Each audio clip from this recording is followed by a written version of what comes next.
Okay, and I'll give everybody permission to share their screen. There you go. Hey, hey, hey. We're not live yet. We don't. Oh, apparently we are. Yep, we're good. Okay. Hello, everybody. This is a bridge sync this is a sync for the bridge team at NEAR. Today we are discussing what we have accomplished within this week and what is happening there in the bridge project. So Alex, since you are here, can you give us a general update on the things that are happening? What is the current goal? What is the project right now doing? So the short overview, we have the existing bridge. Let's call it, for the sake of this meeting, bridge 1, which uses, which effectively proves on the NEAR side, on the Ethereum side, the results of execution on NEAR side. We have a token connector which is capable of transferring ERC20 tokens from the Ethereum side to NEAR and then back. That is built on top of bridge 1. That token connector currently goes through the final testing phase. We're also going to deploy it today on the mainnet, but we're probably not going to unleash it until we finish some more testing. So that bridge today has fully centralized upgradability. We have full power over changing it. That will be the case until around January 15th, where we're going to change it to still centralized upgradability, but with the grace period, where if we try to upgrade the bridge, there is some time for everybody to exit if we're doing something stupid.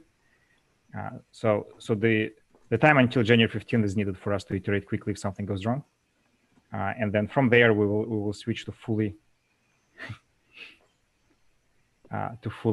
decentralized upgradability using stake vote somewhere in the future. Yeah, go ahead. Alex, you're sharing the wrong screen, I think. Yeah, I'm sharing the wrong screen. Yeah, I got it. Give me just a second. I'm going to solve that. Okay, while Alex is solving that, and we're looking at his Telegram messages. Yeah.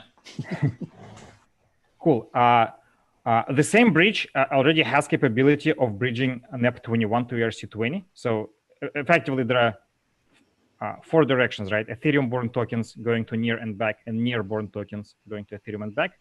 So that is also built, but is presently disabled because upgradability is slightly harder, and we don't have upgradability on the Ethereum side properly implemented. So it is currently disabled. But the roadmap for enabling that is not presently agreed upon. In addition to that, there is work on building a wrapped NEAR. So if we do enable NEAR-born tokens going to Ethereum, probably one of the tokens that makes most sense to move there is NEAR itself, but NEAR itself is not NEP21. So there's a wrapped NEAR, which is, yes, it's on review, built by Vincent. Cool. Then there's bridge 2, which Eugene Kapun probably will be a better person to give an update on the status. If Eugene is here. So bridge 2 is still in development. I'm currently mostly implemented the code for proof generation, so it uses different proof format, and it uses a special RPC service to generate those proofs, so that you won't need to have proof generation code in the front end or clients. But it is more complicated, and currently this code also needs certain RPC methods from NEAR core which are not implemented yet, but this shouldn't slow down the development itself, because there are many more things that need to be developed for this code to be usable. And for now, I'm doing testing using simulated data, basically, instead of using real RPC. Just uses some JavaScript implementation of the kind of server that behave in a way that I expect the new RPC method will behave, but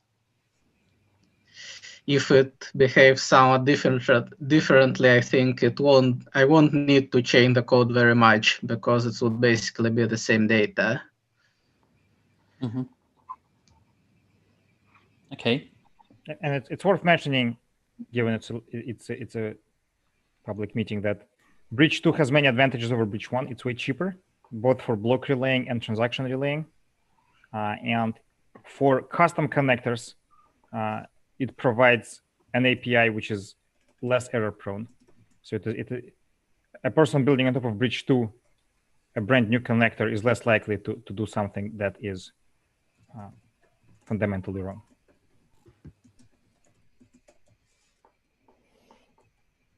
Okay, great. Thanks for this update. Alex, do you have anything to add as points of focus from your side this week? So I haven't been doing any IC work on the bridge, but it's worth mentioning that Alex Kuprin is still involved in building test infra.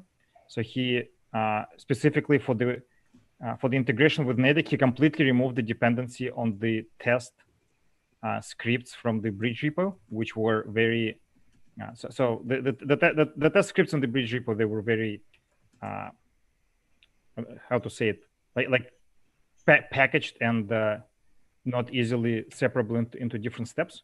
So he implemented every single step in Python in the Python infra, and so today you can easily from within the Python infrastructure separately log tokens, separately generate proofs, separately submit them, etc. And there are many convenience functions which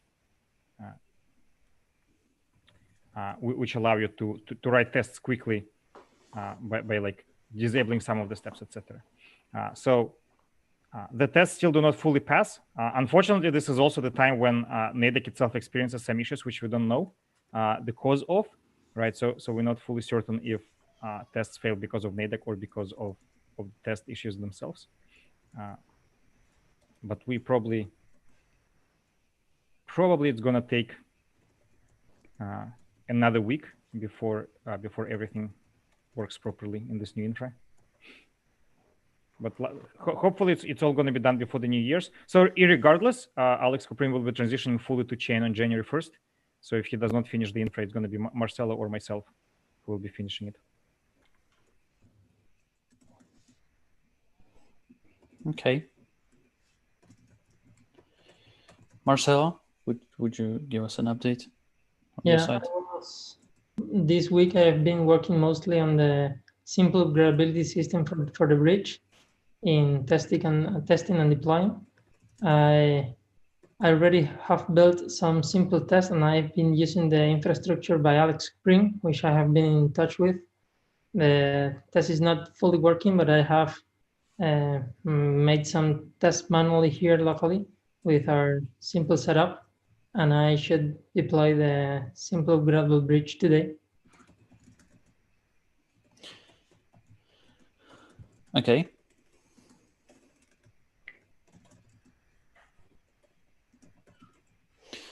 So Chad is not able to come here to this call. I can say that he posted his update to me. So he's saying that initial version of some supporting changes to Near API.js are finally there, and some more testing needs to be done before it gets merged, and that blocks his work on the front end and front end library. In the meantime, to add here, I can say that Chad is also working a bit with Corvin on the design. So maybe if it is interesting to you, I can show you a bit. Okay. I'm going to show you next time. So design works with Corvin. Yeah, and I also taken part in that too, taking a look at what Corvin is doing there. So it seems like a pretty great interface. So we are going to have a pretty great interface for the front end there. On my side, I have finally finished the partners survey. Now we have a thing that we can send to our partners as a follow-up, and we can gather the information about about how they would like to use the bridge. I also was working with Vincent a bit on the it was Vincent who was working, and I'm like conveying this information to you. So he updated the rep near, as I said. This is not the one thing. This one. So he updated the rep near, and now it is pending review. So Evgeny and Alex, encouraging you to take a look here. Lots of additional comments here, and yeah, so maybe we can merge this and put it in our network. And another thing is that Vincent was proposing a way how he would like to structure the ERC721 connector, and yeah, I also encourage you. So the link is to this doc is going to be in the discussion. So yeah, encourage everybody to take a look at this document and share your comments on this. Yeah, and we were heavily discussing with Alex Kidanov, Max, and partly Evgeny Kapun, the bridge development direction. In short, we need to establish what we would like to do the next, since there are multiple things that can be fixed or can be upgraded in the bridge. And there are at least like 5 different directions. So yeah, need to make some decisions. It is not going to be simple. This is something that we are going to focus on in the beginning of January, because this is the time when we are going to fix our OKRs. So the OKRs have shifted a bit, and we do not need to do this before Christmas. We need to fix it within the first 2 weeks of January. So beware. On first 2 weeks of January, I'm going to ask lots of hard questions to all of you with regards what you're thinking, when, where, and what we are going to deliver. So that's it. Yeah, one additional thing that I wanted to discuss is some good news from the SRE team.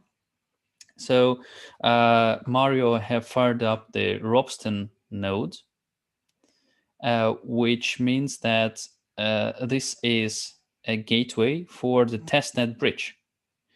So so this is something that we can use in order to fire up again the testnet bridge.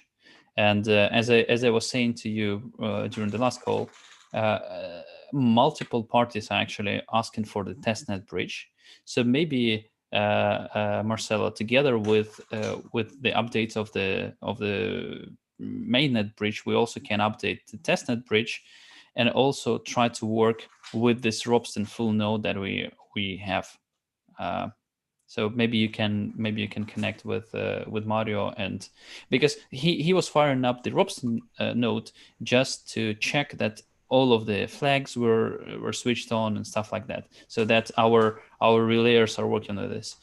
So yeah, Marcela or anyone else who is able to check with Mario whether this is the correct setup, then yeah, please do this, and yeah.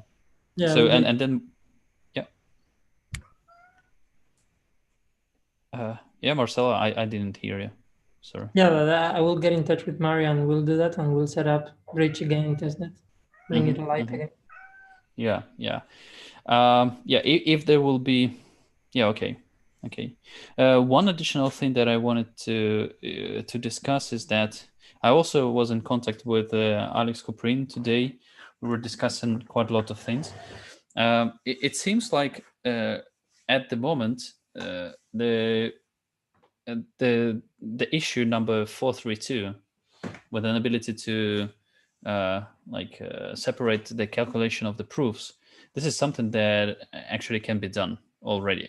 So I'm going to spend a little bit of my time during the weekend trying to do the transfers over the new version of the bridge that Marcelo is going to deploy, without using the magic script, but step by step with the transactions. It seems like, taking into account the recent updates of testing infrastructure, this is something that is possible.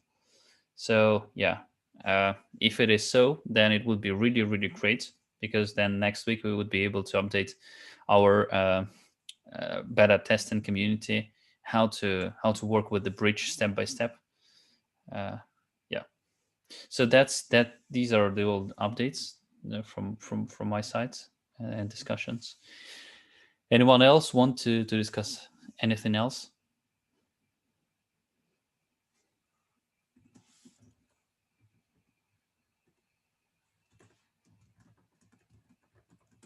Okay, going once, going twice. Okay, then thanks everybody. It was a pretty fast and productive meeting. Who should I make the next host? Maybe we need to wait a little bit. So the next team is going to connect here. Yeah.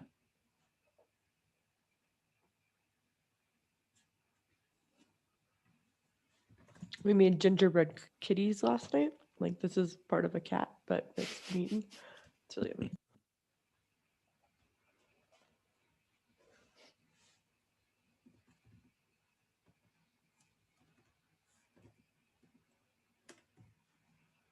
Okay, thanks, Alex, Ashley. Bye. Thanks, Marcella. Goodbye.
Hey, Alex, Shivanko, I'm going to make you the host because I have to drop for another meeting.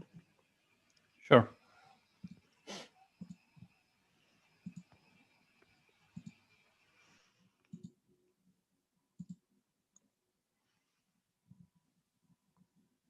Bye, y'all. Have a good one.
Hi, Eugene.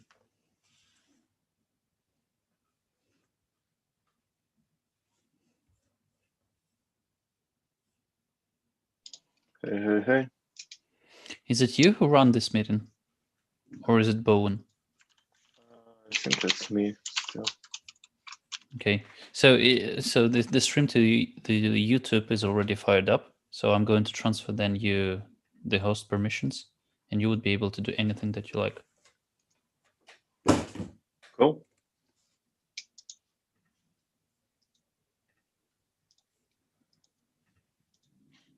Great. Have a nice call, and see you in half an hour. Sounds good.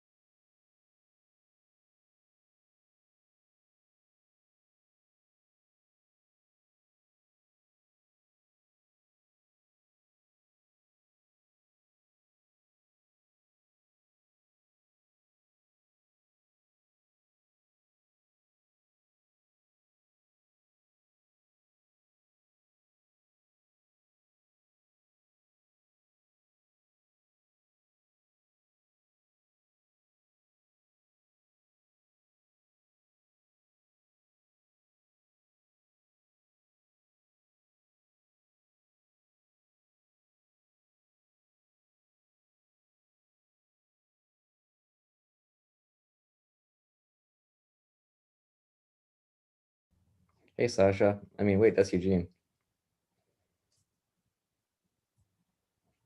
That's your background, right?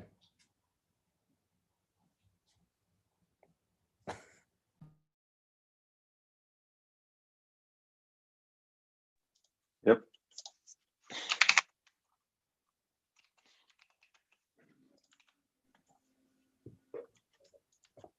How did you cut his head out of there? He was away for a split moment. But he moved. He's now in some other background. So he uses something else now. He moved to some place with a closet. Okay.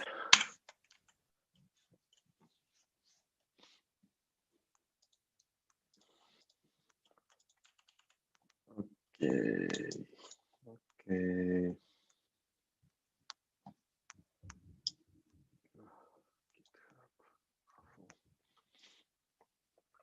All right, let's start. Let me present.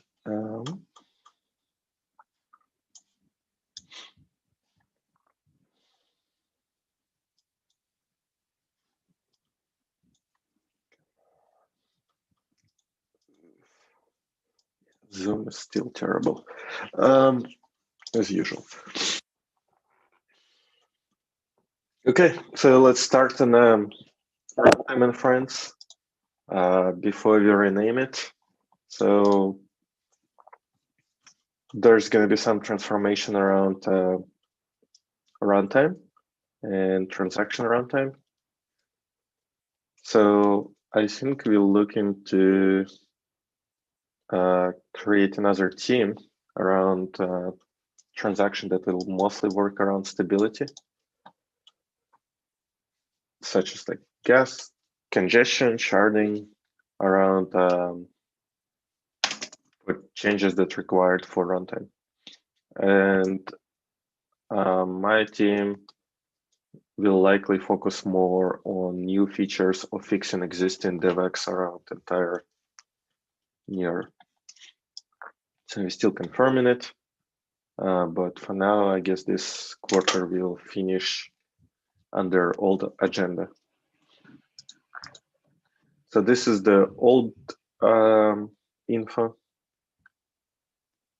and let's just review it and replace. So first, fees, refunds, and gas pricing. So param estimator, I think we mostly done with this thing. We generated a new config.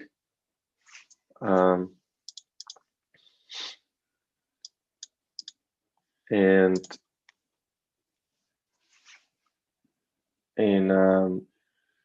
included IO cost that Nikolai worked on into the same config. And there's a PR that contains this configuration. Something weird was around function calls that before this cache, they were cheaper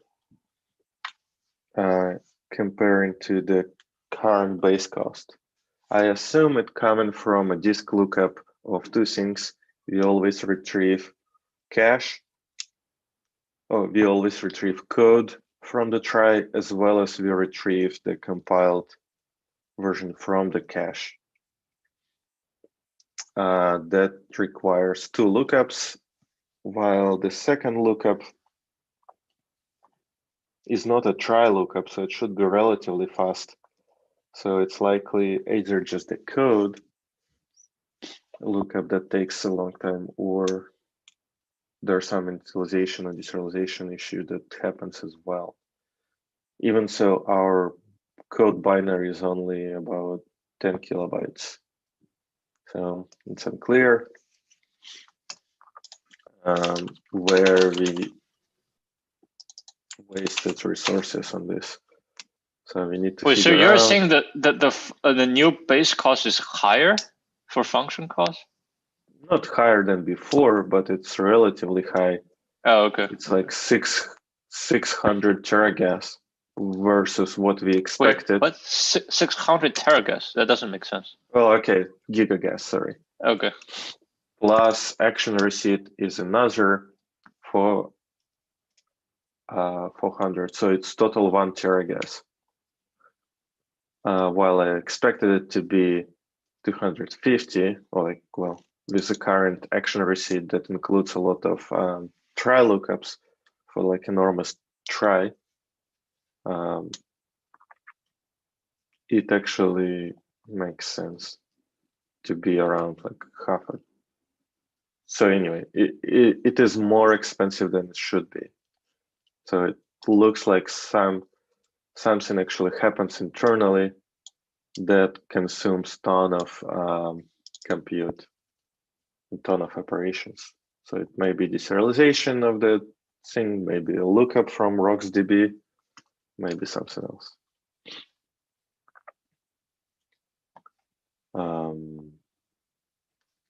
But it's probably not a compilation, but I cannot confirm it. Anyway, we need to take a look closely into what's going on, because this seems to me like either a bug or inefficiency. So the way the new config works is it basically has some base costs, such as creation of receipt without any actions.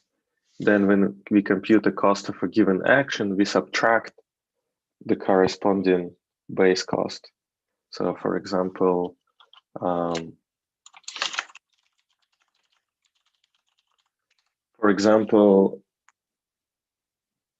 when you compute a transfer cost, you basically have a transfer where signer is not a receiver.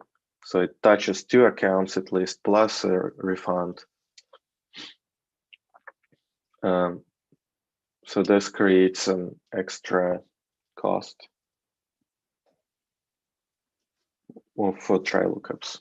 So try lookups is extremely expensive right now because of inefficient try without caching, but we need to do to estimate the separations without cache, because in some scenarios you can drain cache maliciously and you will hit this without cache. So I don't want to ask a bunch of dumb questions, but just like to make sure, am I in the right ballpark that like param estimator is like kind of based on actions? You just mentioned like transfer. Right, let me explain the param estimator as well. I think you asked this last time and I did not. So param estimator, how it works, it creates a local runtime and a local environment, and then it creates a try first with like 10 million accounts in it, then it and starts measuring different stuff. So first it sends something like 100 receipts randomly from one account to another and measures how much CPU instructions we spent on this action. Runtime, or like param estimator runs without cache, so it disables cache feature from a few places, such as store, so it sets cache size to 1. Then it measures it and takes the average on the number of actions you took, and you got number of instructions per one receipt. Now you can add an action to this receipt, such as transfer, and it runs this again. And now if you subtract, so if there would be a deviation, such as if you measure with time, then you have some deviation from average, then it would use like sum of mean square of deviations or something like this to compute the upper bound of the fee. With IO instruction, the deviation is reasonably low, so we don't need to worry about that. And then you subtract kind of lowest fee from highest fee, essentially, on a second operation to compute the cost of a given action, excluding the base cost of sending. Then if you do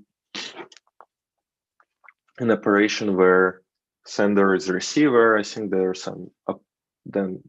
some optimization either around gas refund or something like this, where you don't need to do an extra step or something like this. And that way we compute the basic actions. Now it also runs a bunch of function call methods from the test contract that includes different type of actions. So let's say we call SHA-256 1,000 times, and then we compute base cost of SHA plus if size of SHA per byte and stuff like this. And eventually it comes up with a config that we can later plug into near core that's supposed to be reasonable.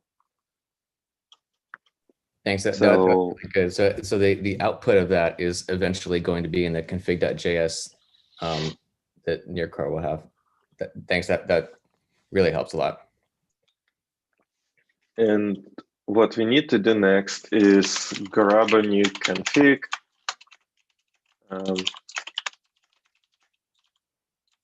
And calculate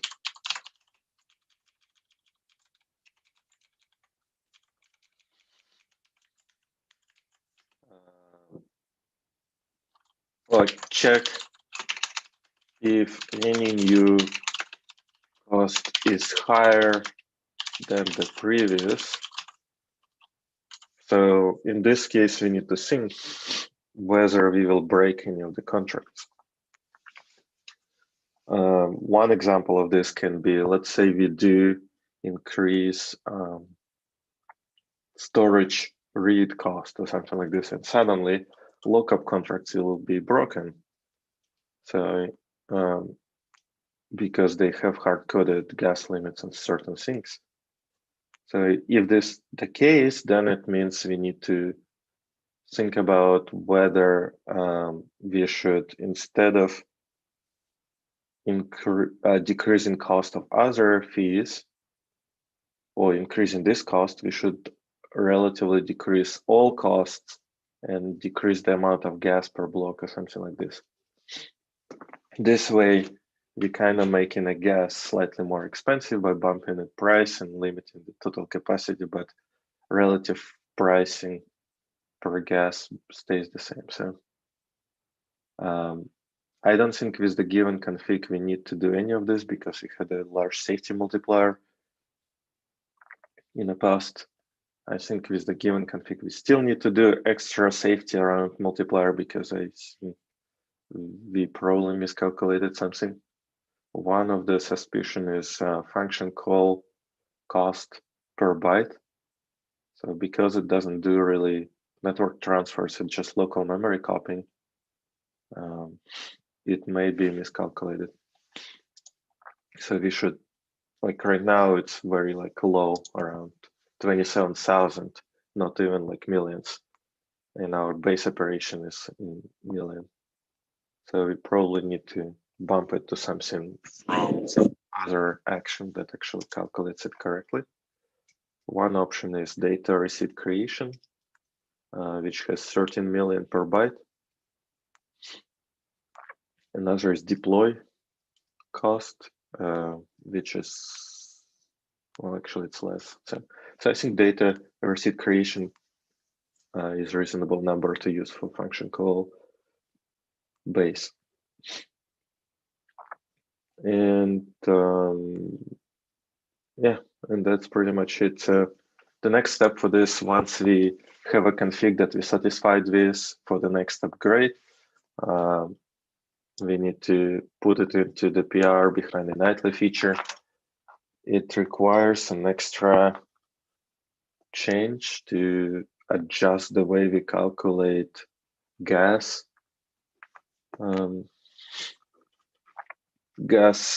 inflation.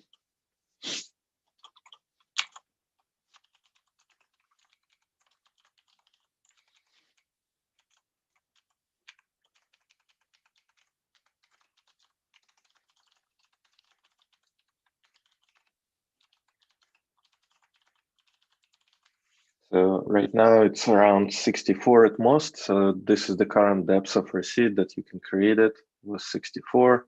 With the current changes around 300 because function call cost will be around 1 teragas. Or if you do a data receipt, then your depth can be even higher because you can do a function call with a dependency on yourself. And then you can do some like claim action on a remote code that will create 2 blocks depths, and you would only pay a data dependency on the second action. So it will be slightly cheaper than it should be. And there are a bunch of tests that verifies that this is not the case. So you need to disable these tests, change the logic, and make it work. All right, so this is on runtime. So when you update the fees, I think in nightly it's fine, but we still need to make the change that to make sure the node compiles your contract after it's done with state sync. Otherwise, it can get pillaged if they're validators, or even if they're not, it can still. It's kind of unfortunate. That's actually unrelated. What we need to do is on deploy to compile it. Right, but no, but for the already deployed contracting state, you need to have it compiled locally. Otherwise, the fee wouldn't match. Well, even right now, the fee is not matching, so we are fine so far. So well, yeah, we're fine so far. Well, I'm saying like if you update the fees, then. Well, I will move new compilation to deploy, which is supposed to fix the issue. So the compilation cost, which is correct, actually reflected in deploy action, and it means for existing contracts, it probably was fine. So we just need to make sure the new contracts cannot be abused, which will be moved towards the deploy.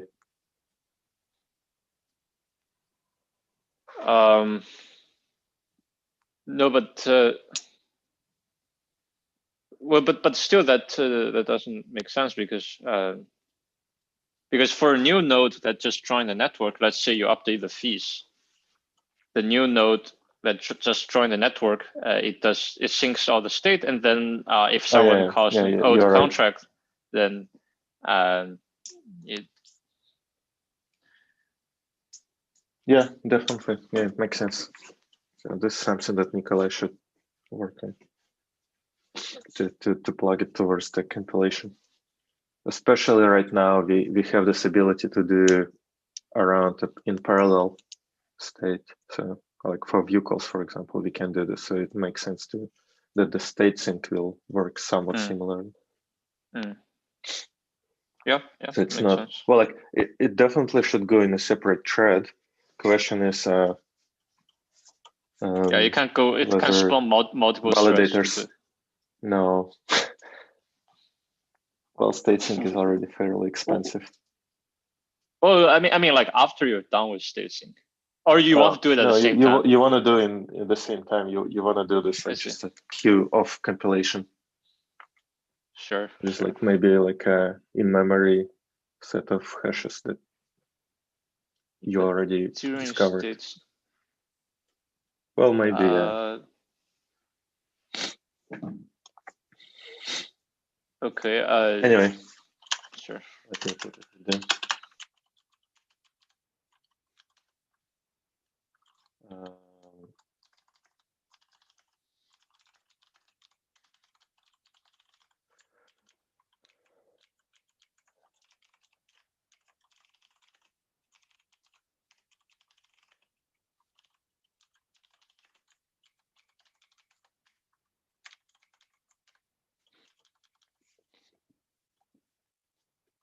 Applications.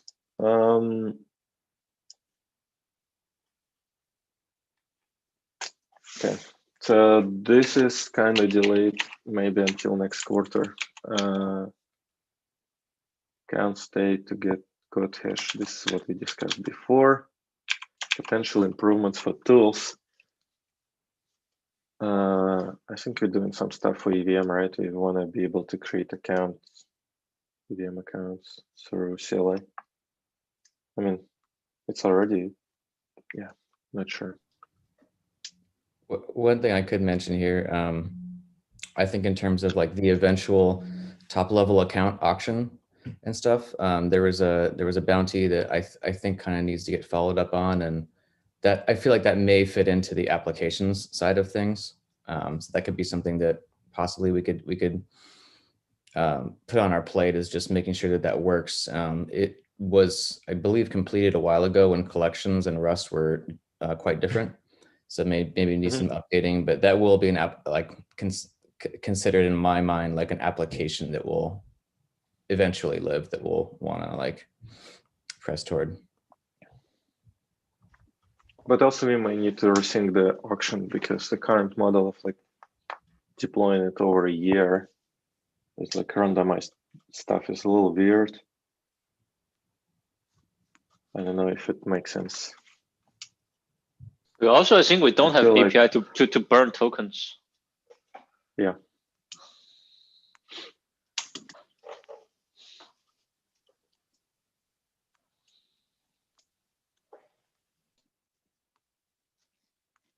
Okay.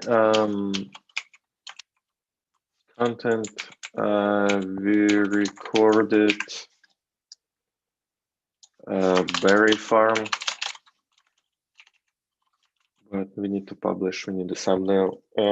This is about using fungible token. No, 122. What we discussed is whether it would be possible to publish create FNAP 122 as a standalone, so you can import it in Near SDK, in addition to Near SDK, and somehow plug it. I haven't figured out how to properly do this yet, because accounts, for example, usually shared between main contract, main logic. Let's say you use berries, but you also want to be able to transfer berries, so they share the same account structure.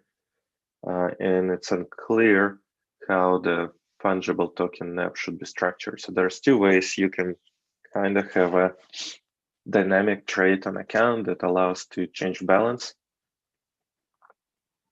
and then maybe substructure, but then it needs to save and get storage. Plus there's some vaults that needs to be done. So that's unclear how to actually implement it properly. Plus near Bindgen doesn't have a very good way of exporting something from external contract, like external crate library that's not plugged to the main. One way is maybe do derive, like let's say you do something like derive nap to 122 that will create vaults and implement a bunch of methods for you. But it's gonna be messy. Instead, you want to have a better control. Maybe just like plain trades for now.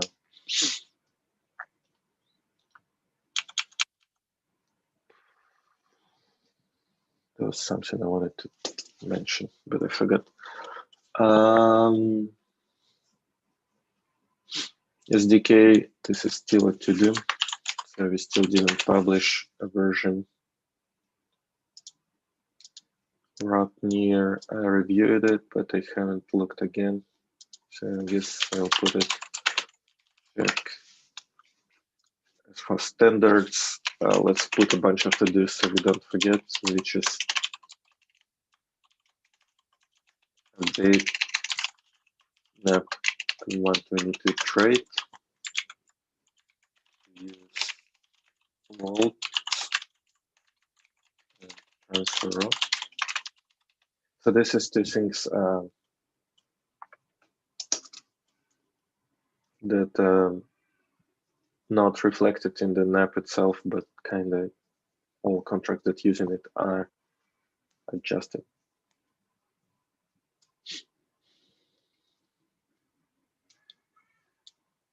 Okay, 5 minutes. What am I missing?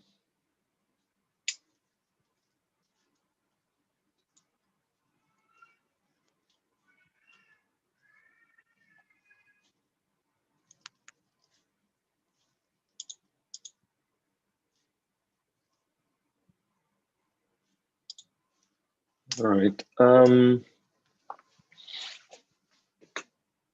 So I also started doing fetching historic Berry Club data.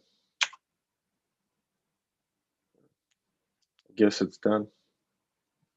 So I have a full history of Berry Club drawings, which is like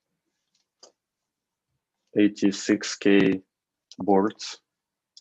And I plan to put them into a video content. So you can like scroll through entire history of like what was drawn in the Berry Club. And then I think entire set is like 1 gig, which is potentially can be used for something else.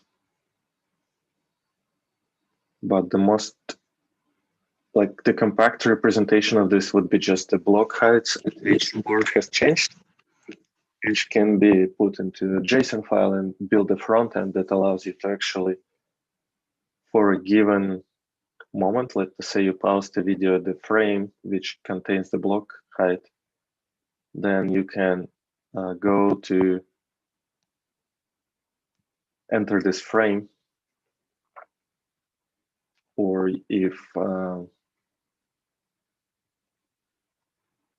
if you have a precise frame number, which you probably don't from the HTML API, you can somewhat estimate what's the frame number, or like what's the block height at which you stop the video, so you can fetch this image and display it and later use it for like some stuff, like save it or make an NFT from this or something else. So this data can be reused for different applications.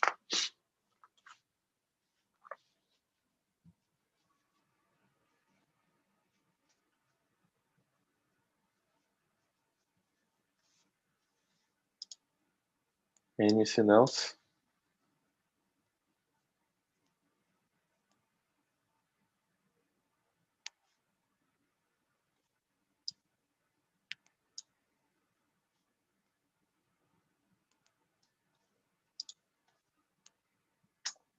Okay. It sounds like we're not talking about the delete state. Like that's going to be not in close discussions. The delete state action sound like that may have gotten more complicated than we thought. Yes, delete state will likely have to do next quarter when we start working on DevX. Okay.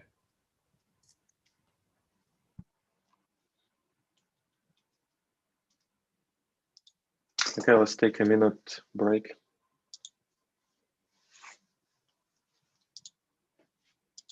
Oh, also, I'm publishing this as a discussions now under community.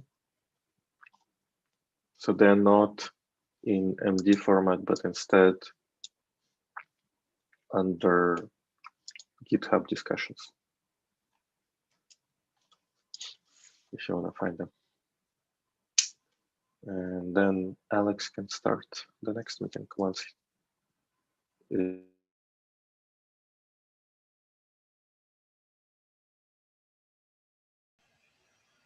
So a couple minutes break, yeah? Yep. Mike, can you upload the berry farm video? Sure. I think Jake created a thumbnail, so we're good to go. Thank you. Sure.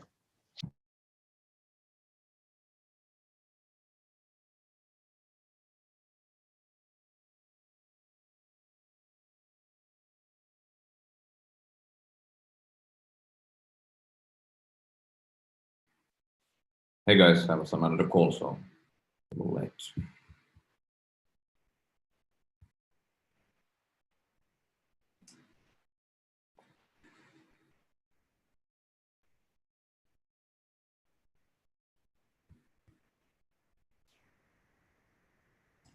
Hey guys.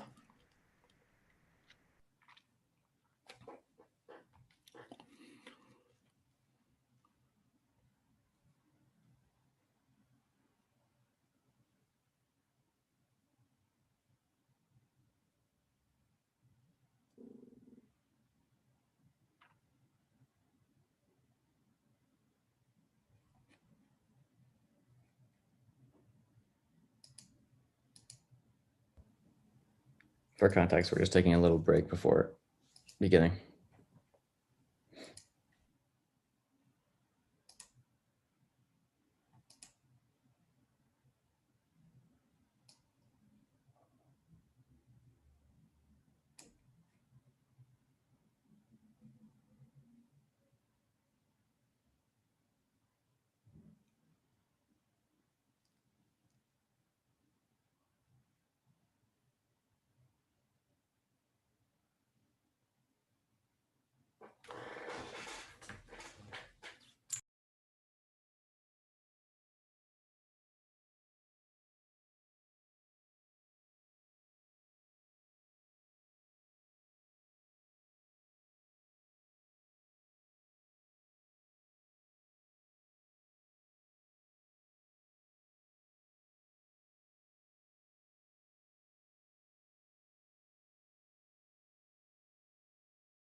So, seems like everybody here. Yep. Okay. Mike also coming back. Hello everybody. This is the work group on the EVM project. We are continuing our weekly calls. I'm going to share my screen right now.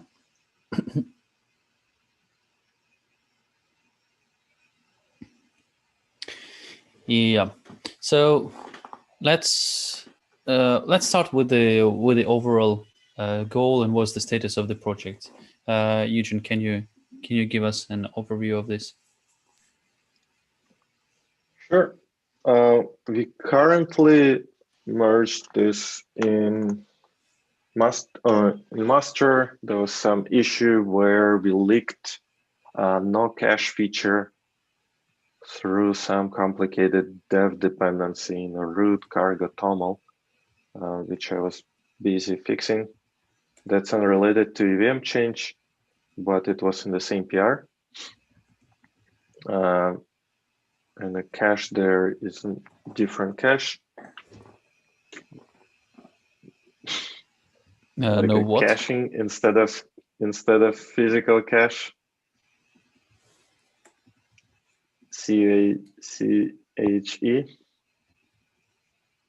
Right. So it was from param estimator that now was included in the workspace because of dev dependency, because it needed a feature from workspace. So it was some weird bug. So this fixed now.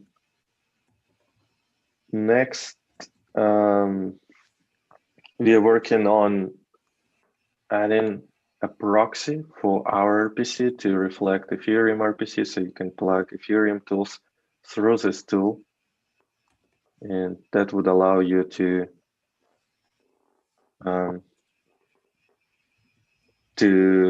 basically use Ethereum tools on Near somewhat similarly, like without extra configuration changes. We continue doing work on meta calls. So for supporting meta calls, we need to parse a message and construct a hash on a Rust side to confirm it. For this, we need to both parse the signature and the arguments that was passed as RLP. And I planned to work on benchmarks, but didn't have time this week because I spent on runtime. Okay. And, So seems like there's pretty... work on tests as well. So that's the update, high level. Okay, that's great. So let's do the weekly update as we have decided last time in the alphabetical order. So from my point, I finished finally the partner survey with the big help of Arto. Arto, thank you very much for this. We were also brainstorming with him on the EVM toolset. And actually, I also updated a bit the roadmaps and stuff like that. So I need to polish it once again. This is what I would like to do next: the polishing of the roadmap, and then we are going to put it in a maximum public place, so people will be able to access it and take a look at it. So that was my focus during this week. Arto, what about you? Sure. This was a multitasking kind of week. I've been pulled in every direction. So as you mentioned, I collaborated with you on making the EVM and Rainbow Bridge surveys for partners. And we had the big brainstorm from the DevX point of view of how people are actually going to use all this. And that opened the whole can of worms of pre-deployed contracts, which maybe we can discuss more. I collaborated with Max on hiring more people for both the EVM and wallet teams. That took quite some time. And I worked through the pet shop tutorial, the local pet shop tutorial that Mike finished, and collected feedback from Mike, reviewed a bunch of Mike's PRs, Balance on pet shop and CLI and provider. And let's see, I'm finishing up work on the Anemone conformance test suite. I am a little late with that. I would like to finish it still today, can be Monday. I also took over from Ilya. Ilya made So Ilya had a good point that we were talking too much about this endpoint, this mythical, magical Web3 proxy JSON RPC endpoint, and we were not doing enough coding. So he started coding, and he created the near-eth RPC repo, which is a proof of concept for the proxy. And after discussing that with him, we agreed that I will take over the further development of that and focus on that instead of benchmarking, since there are other people who want to work on benchmarking as well. Today, I listened in on the Ethereum core developers meeting number 102. It was a short call today. The next one will be January 8th. The main thing of relevance to us on this call was that the YOLO v3 testnet release is approaching, and Open Ethereum has merged all the work for that. So that's sort of pre-Berlin, prepping for Berlin. And it sounds as though Berlin is more or less on schedule, on current schedule, as in it might get delivered in or activated late January or February. So that also informs when we will need to work on Berlin support one way or another. What is the release of the Open Ethereum that has all the features? Is this 3.1? I believe they're putting that in the 3.1 branch. Maybe it will be 3.2. In any case, one of the positive signs on that front was that according to the Ethereum network statistics, the node statistics, there are now actually more Open Ethereum nodes than parity Ethereum nodes. So it is getting exercised in the real world, and those are both the 3.0 and 3.1 branches being used. So maybe in January we would feel more confident about jumping on 3.1. I continue to evaluate that situation. I think that's all the notable updates from here. Okay, Bo. I'm doing refactoring and commenting out the meta transaction PR, and found we need to decode ILP and encode function args with EIP 712 after the ILP decoding. Now I'm finished the decoding part, and hopefully today can finish the EIP 712 encode of function args and make the EIP 712 fully works. So so the prepare args for the meta transaction will also fully work.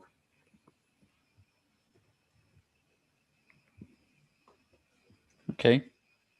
I'm just in the meantime, I'm just showing to everybody that we have now these projects, because I believe the last time they were not there. So we have created a project for the phase 2 that we need to finalize by the 15th of January. And I'm just trying to take a look at all of these cards of these issues and try to check whether they're in the good places. So Bo, you mentioned that you have finished something. Is it some kind of task here? I'm just trying to check whether it is in good place. No, it's just like a step in my PR. Okay, great. Can I? How can I put it down?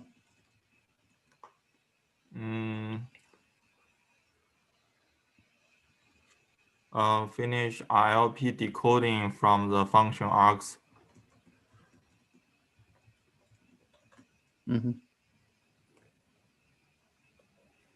Okay. That's it. Yes. Okay. Great. Eugen, any additional specifics from you? Yeah, I'll start working hopefully on benchmarking. If not, then it will be a while because I will be on vacation next week, starting Tuesday, I think. And then there's like holidays. So yeah, it's better to start working on that. Yeah. What is this issue? Do you have any other issues that are assigned to you? This one, add EVM benchmark 3702. Right. Yeah.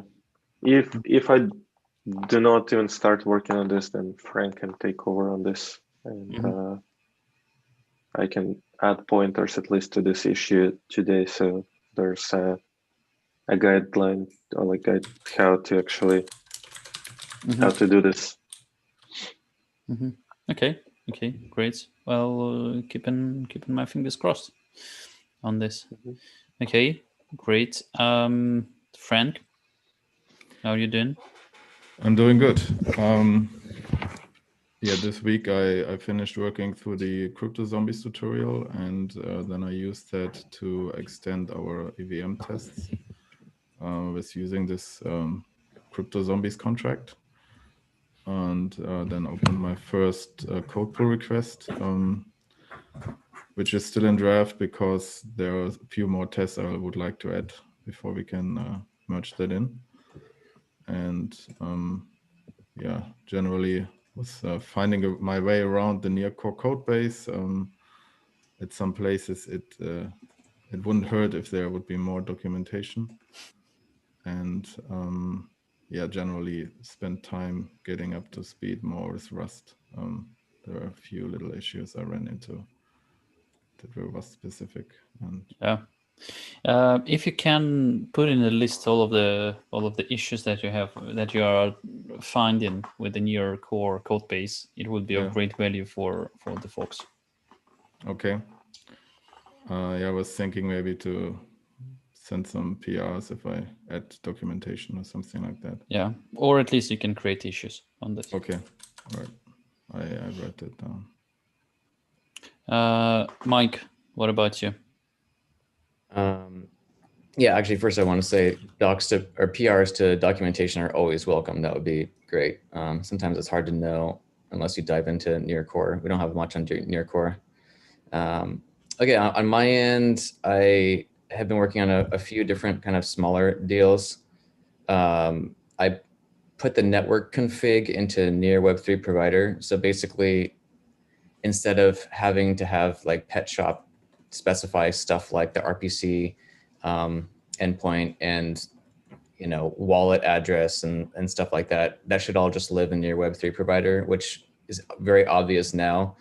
So yeah, I want to thank Arto and Ilya for the great PR reviews. Is some of the stuff I got so used to that like things like that task were could have been obvious, but it's really good to have a separate eyes on those. I created a call inside of Near CLI to create the test accounts as it was kind of messy otherwise, and we don't want to have things like our balancer core pull request have like an extra script that's just specific for Near creating accounts. So that was a good idea to move that into Near CLI. Arto, thanks for the suggestion on making a subcommand for this. It turns out that the framework we're using for Near CLI really does not like display subcommands the way that I wanted. I was hacking at it for a while. So it's a little bit more of an ugly command, near EVM dev init, but that'll work for us. So we remove that out of what will be upstream for Balancer Core and other future dApps. So that's more clean. And then a lot of this was going into the Balancer Core and Pet Shop README especially, and really cleaning it up.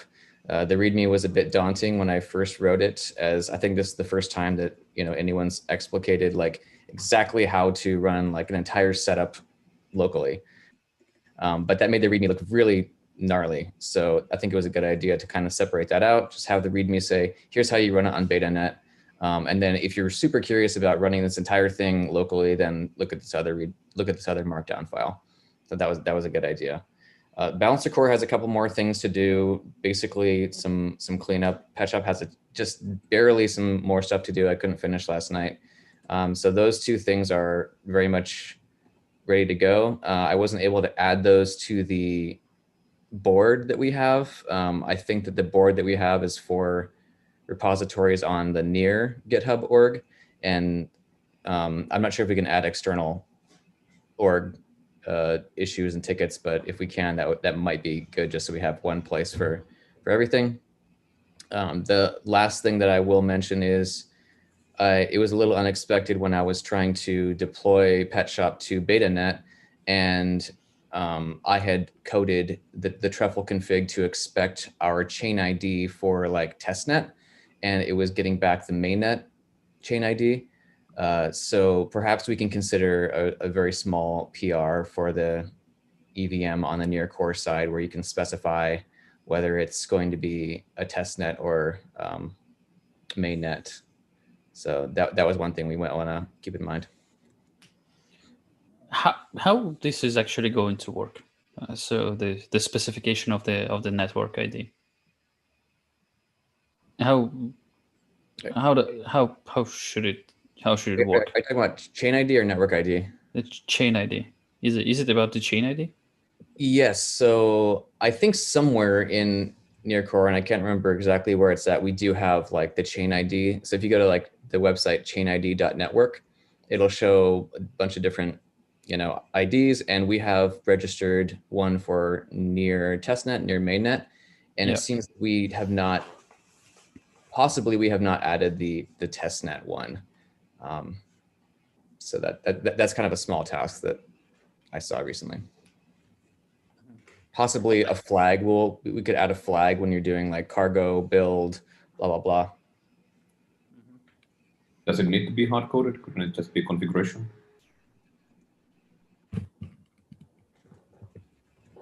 Yeah, that's good. That's a good point.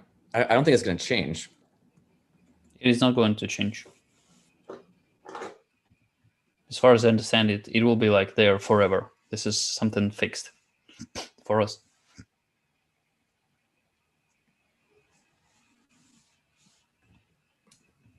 But you still need to select it based on whether you're running on testnet or betanet, right? Yeah, so that's why we need to add it some kind of to the built-in scripts of NearCore. Yeah, maybe no way to specify the actual number. Just specify, am I gonna do betanet or mainnet or whatnot, and then select the number. Mm-hmm. But what's the reason? But what's the reason for us to have it here, to have it inside of the near core?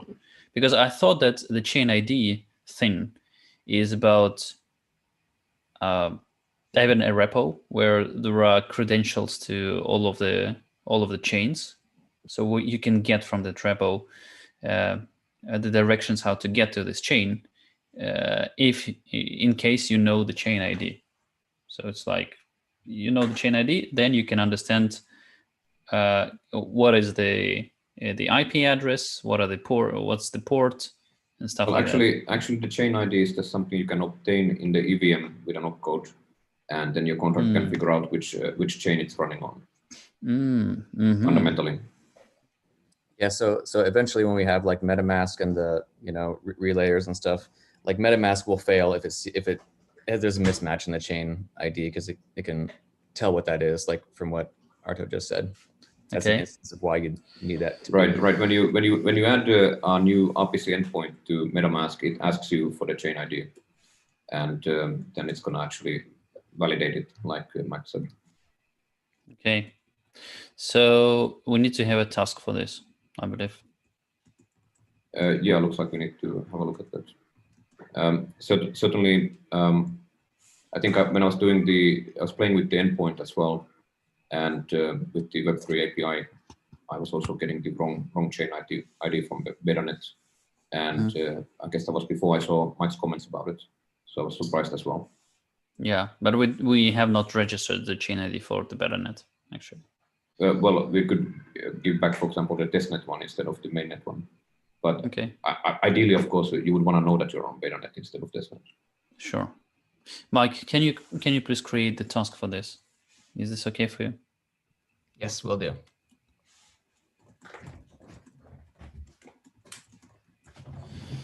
Okay. Yeah, with regards to the management of the project, so this is the things that have rested from the previous week. Unfortunately, I didn't get to it. Yeah, so as I wanted to try the Zen Hub this week, and tell you about how to use it. But it's going to be my action point for the next week. So I'm also installing it, so I will also give some feedback next week about that. yeah.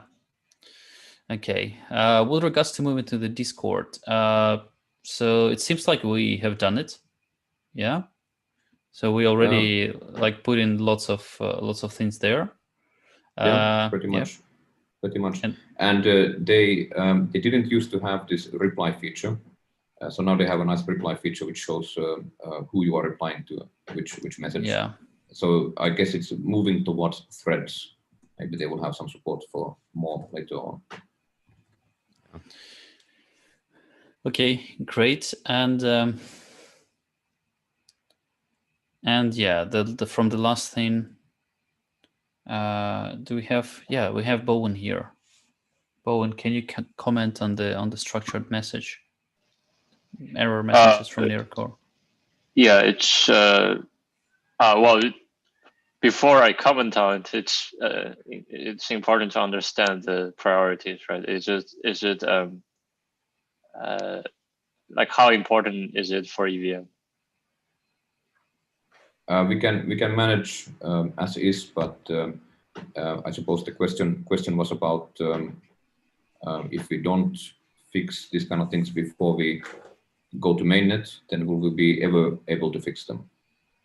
And that's maybe more of a question for you and Bowen. I don't know the answer to that. What do you mean by will we ever be able to fix it? Well, just that it just a hard protocol change. Yeah, something comes to rely on the old behavior. So right now what we are doing with error messages in NIR3 provider is we are parsing very hard to figure out. Oh, I see. Yeah.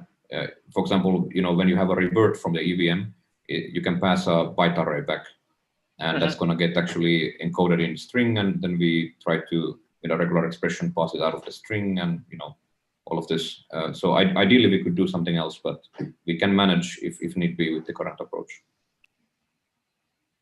Okay. When will EVM land on mainnet? When is that planned? So the plan for this is, I believe, like March. Yeah, somewhere like March. March. Okay. Yeah, I can. I think we can work on making the RPC change, making the structured error change down before then. I think there are multiple steps to that. First step that I need to rebase my PR on top of master, and then I think Fro had an idea on like how we can basically be backward compatible there and merge on the Nearcore side, and then he has to work on the RPC interface side to make sure it's compatible with Near API.js and other interfaces and other clients.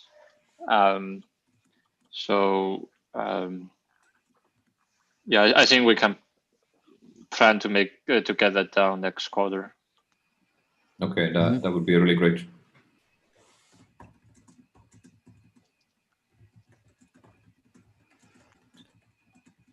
Okay, so I'm just putting here that you need to rebase the PR and include this task into the scope of Q1.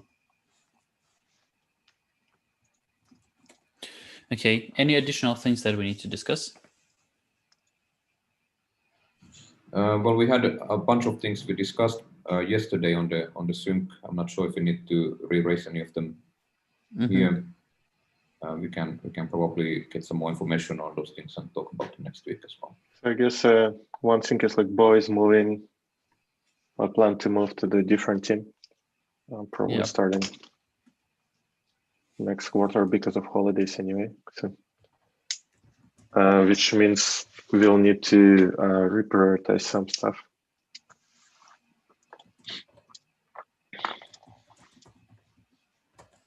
Okay. Yep, it would be useful to know to everybody who's listening to us. Yeah, then let's, in the end, I'm going to check We actually have Okay. some people listening to us. So Okay, that's great. Piotr from Poland says hi, and we have the hi as well from SSO. Yeah. So hello, Piotr. Hello, SSO. Nice that you're listening to us. And it seems like that's it. So I'm going to start this discussion and stop sharing my screen. Do we actually have a call after this one? Yeah, I think contract runtime Yeah, supposed to be contract there. runtime. I'm not Okay. sure. Nikolai is not here yet, but Yeah. you can make Willem a host for now. Okay. Okay. Bo, you're also going to be there. Is this Yeah. correct? Yeah, I have a call with Max now, so I wish you all a nice weekend and talk to you next week. Okay. Bye, guys. Yep. Bye. Bye. Goodbye. All right, so I'll drop off as well, and then you have the runtime team once. Okay. Have a nice week. Bye. Eugene, I'm going to make you the host, just in case everybody. Wow, Bo, what is this magic? My camera still doesn't work after reboot. I used Oculus Quest to move around the house in the dark, and it highlights all the infrared stuff that you can see. So first of all, my Android phone is blinking all the time. Then my smart thermostat is also blinking. It's like daunting. So it keeps tracking like your movements pretty much around, so all the time. So yeah, it's kind of cool because like it's like a night vision camera and just highlights all the spine devices in your home. Yeah. You can set up a security camera with infrared camera. That would be very cool. I do have. Well, it's like it does reflect it from the glass, which is terrible. Oh, yeah. Hey, Nikolai.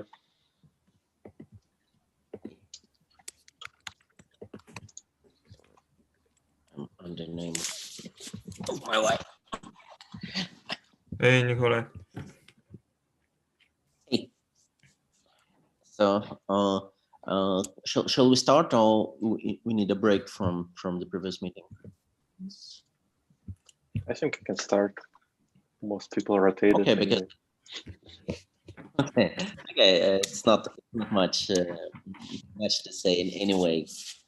So other than we merged the issue which was leading to problem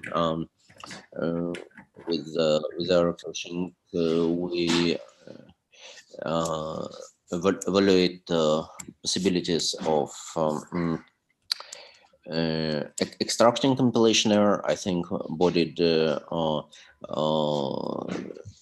interesting work with essentially having RPC to extract the contract code and so that we could analyze the potentially problematic contracts offline.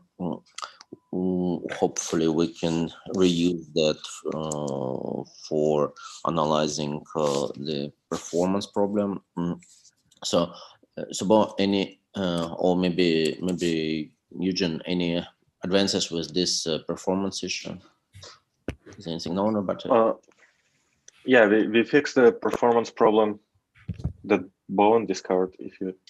I missed that. Is it about the mainnet? Or like not mainnet, the testnet master? Testnet, yes. Yeah. Mm-hmm. So the issue was after EVM branch, we merged param estimator. Well, we added param estimator as dev dependency on root, cargo, toml. What resulted in it, whenever you build from root, it picks all dependencies with all features, unless you explicitly say which features you want. It does pick features as kind of non-breaking. So, which means if one of the dependencies, in this case runtime param estimator, directly depends on a crate with some feature on, in this case it was no cache, then all other dependencies on the same crate, such as near store, were picked no cache feature that was leaked through that dependency from runtime param estimator. Similar should happen to EVM originally. Like EVM was leaking. EVM was an optional dependency, but param or like some branch picked it up. And in EVM runner, we had a dependency that it was always on with some feature. So this feature was leaking everywhere. So the solution to this is remove this from required feature to an optional feature. So now param estimator has a new feature that I called required that you need to enable. So all the scripts are now updated to include this required feature when you run param estimator. But this results in any of the dependencies to not include default features that param estimator expects. So no cache is not included, and wasm time is not included anymore by default. And I also added a test to near store that panics if no cache is enabled. So, so we cannot really run tests with no cache anymore, but should be fine. Okay, interesting. I think this whole dependency story is somewhat interesting in a sense that I kind of confused why we need to depend on param estimator at all. In any way, it looks like a leaf crate, not something to depend on. So, yeah, so that, and I it guess, looks like you need to, if you want to enable some feature from a core and run tests with this feature. So what we do is we do workspace tests, test workspace with nightly, for example. And if I want to run nightly tests on param estimator, then I need to include param estimator's dev dependency so I can link it within this feature from the cargo route. And only this is the only reason why I needed this dev dependency to be exposed there. So yeah, it's clearly a problem with the cargo and the Rust that it's not properly separating crates, and it uses some kind of optimistic merge when you have a superset of features. So it doesn't think that feature can be bad. It always thinks that once you enable the feature, it's a good thing, and let's just compile with it. Yeah, we definitely need like several sanity checks, especially in near-D build, so that we actually don't build with certain features. Like, I don't know, like for example, we don't ever want to have like wasm time in near-D and stuff like that. So it seems like this is fixed now. So if you see wasm time pops up again, then yeah, it seems like something is wrong again. So it means we're somewhere dependent on it. Is there a way to do a sanity check against the features so that we like? So I think it's similarly to overflow checks. So for example, we enable overflow checks only in release. So when you run tests, this is off. But when you build a release version, it's on. So I added a test that does a sanity check that the feature is off. So for example, it checks that no cache is off. But if you build a release version and somehow it leaks through the release version, so maybe you have a dependency only for release, then it will leak because we don't run tests in release, and I don't know if it's possible. Yeah, and another problem is maybe the test is built without that feature, but the near deep binary is. Yeah, that's what I'm saying. Yeah. Yeah, but we can just have like an near entry deep point binary. of just check this, like if this feature enabled, like assert, and that's it. Yeah, they can basically do a runtime check instead of a test. Yeah. Okay, cool. Other than that, guys from Wasmer mentioned that they have 1.0 release and suggest us to move in it. Current plan is not be too hasty about that, and first try to adopt it as yet another VM, as like the same way as how WASM is integrated to also at 1.0, because it has different error handling and stuff, and see how beneficial is it in terms of performance. For example, if our gas cost will drop significantly with 1.0 because they claim faster compilation time. So hopefully it will be somehow reflected. Also, I was looking into, I'm sorry, for param estimator and current WASMer, they use Serde bench, which is kind of bin code serializer. And yeah, so the performance of this might be a little slower than Borsch.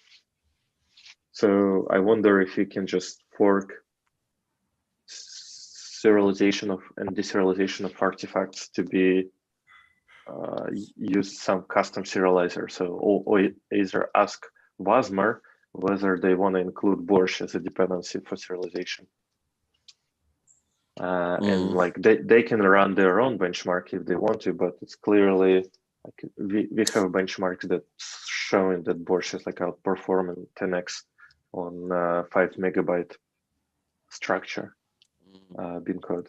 So for like one megabyte structure, or like half megabyte structure, the difference can be like in milliseconds, which is quite important for us because it's this operation happens now at every function call. So I saw that for some like 10 megabytes data, Borsch serialization can actually take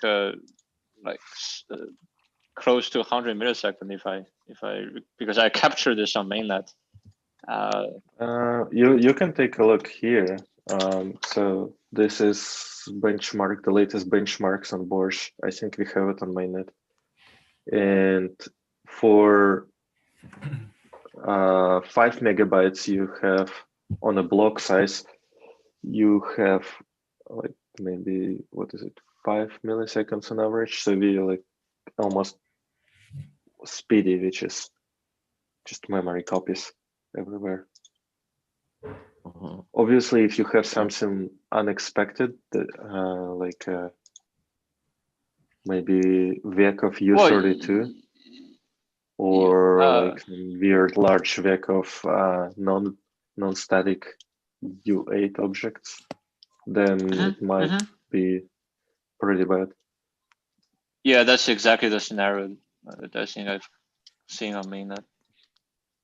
But I don't know, like we can also fix it. So there's a way using the same hack to actually support this particular scenario. So what you need is make sure that your current memory layout is LE, which is, I assume most of the processors are. And then if it is, then you run this in just memory copy flow in unsafe. If it's not LE, then you will have to go on a slow flow which would convert it to LE. I see. I see. Or like I whatever doubt be that. the default. Yeah, but I doubt that our virtual machine will run on anything big Indian at all. So, But it's not. Yeah, it's not virtual machine. It's not virtual machine, right? It's a. Oh yeah. You're saying about what? Sure, makes sense. Yeah. I mean, so we probably you can address both this as a like another use case. If you can point me out to something that Yes, actually. I can actually just point you right now to a thing that's very large, and it's a vector of structs. So yeah. That's interesting. I'll send you a if it's a link. static structs, potentially we can do this. There's probably a the hack problem that, for doing this for like fixed sized objects. I just afraid that we indeed have to either fork Wasmer VM or like suggest them to switch in 1.0 series, because it's very unlikely that will be made any changes in 0.x by at least by Wasmer. So it's either we have to do that or just it's like a 5-line change probably like for our fork. So we can totally do this, except it requires cache invalidation or something like this. Oh, it's pretty natural. I mean, we don't even have to invalidate the cache. I remember we have pretty flexible structure where we could essentially change the key. How the key is created. So just old entries would never be returned. And also, what Paul mentioned, we also need to do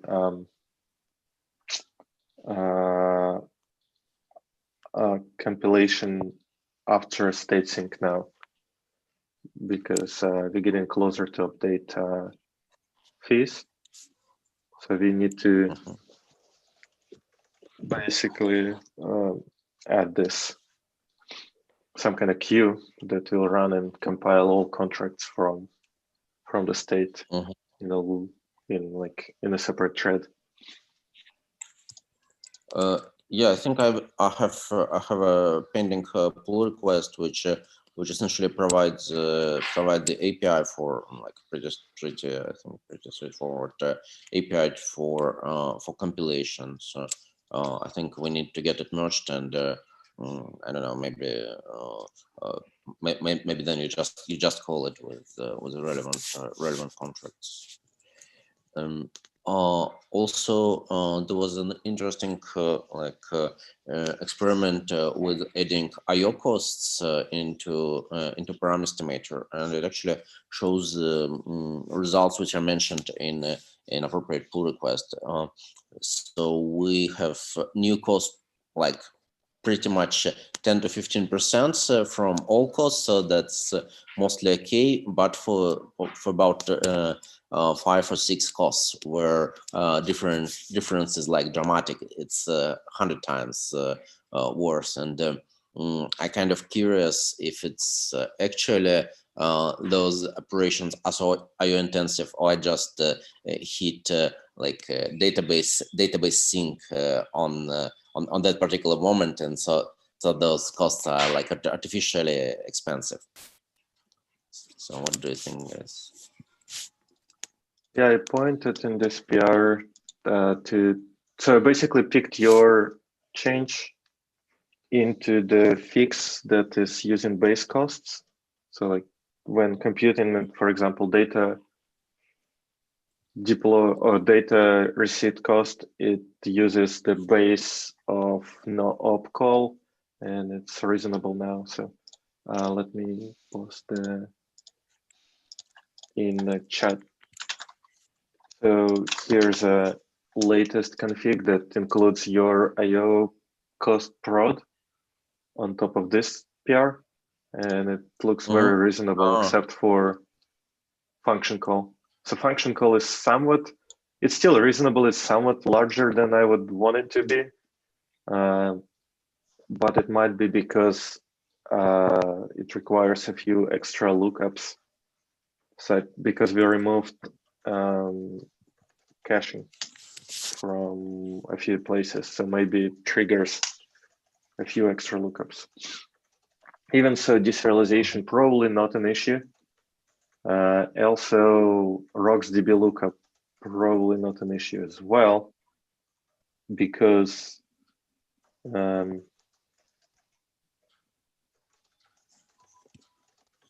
maybe it just doesn't cache it. I don't know. So RocksDB should be fairly fast because there's no traversal of the tray.